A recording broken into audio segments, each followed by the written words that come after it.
You ever read a sentence that just kind of stops you in your tracks? Well, today, we're diving deep into one of those. On the surface, it seems like just a nice thought about beauty. But what if it's more? What if it's actually a complete blueprint for seeing ourselves and everybody else in a totally new light? So this is it. This is the sentence we're unpacking today. No matter who you are, where you're from, if you have a kind heart, just remember, you are the most beautiful person in this world. It's a pretty huge claim, right? Let's pull it apart and really see what's going on inside. So that's the big question on the table, isn't it? Is this just another one of those feel-good quotes, or is it actually offering a secret, a fundamentally different way to define what beautiful even means? Let's try to unlock it together. All right, let's start right where the sentence does, with those very first words. It kicks things off by just throwing the doors wide open. And that move, well, it's a lot more powerful than you might think at first glance. The real power of this whole idea, it starts right here, with total, absolute inclusivity. Before it gives us any conditions, any rules, it just clears the deck. It makes it crystal clear that this definition of beauty is for everyone. No exceptions, period. I mean, really think about what that's doing. No matter who you are, that just wipes away your past, your identity, your current situation. And where you're from, well, that gets rid of geography, your social standing, all of it. Basically, all those external labels we carry around all day. And this way of thinking, they're completely irrelevant. Okay, so if the door's open to literally everyone, then what's the entry ticket? The sentence now pivots. It zooms in on the one and only thing that actually matters here. And here it is. This is the absolute core of the entire idea. Beauty isn't about what you look like, what you own, or what you've done.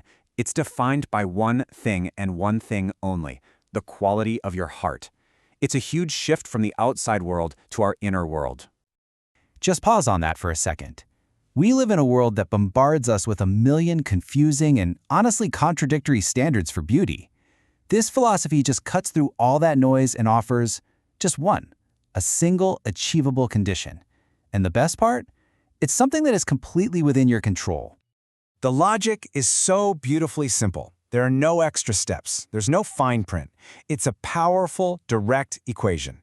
If you have a kind heart, then the result is beauty. See, it's not about aspiring to be beautiful. It's about understanding that kindness is beauty. And that brings us to the grand finale of the statement.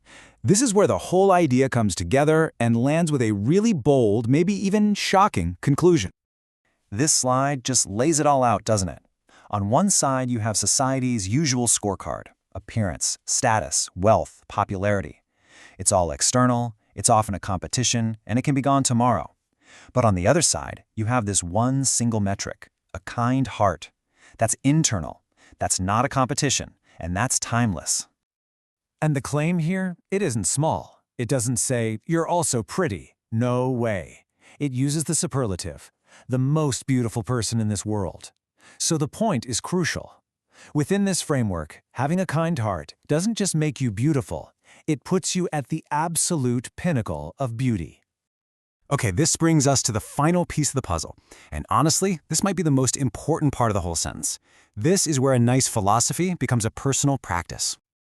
That little phrase, "just remember," that's the engine that drives this whole thing. It transforms the idea from something you just hear once into something you are meant to do, to actively bring into your own mind. It's not passive information, it's an instruction. What this is really asking for is a fundamental shift in where we get our self-worth. So many of us are taught to look outside of ourselves for validation, to wait for others to tell us we're good enough. This message replaces that entire system with internal remembrance. The power isn't in someone else's approval. The power is in you remembering your own worth, based on your own kindness. And so we end with this question. If you truly accept this framework, that kindness is the ultimate measure of beauty, how does that change the way you see yourself? And maybe even more important, how does it change the way you see everyone else around you? It's a powerful thought to carry with you.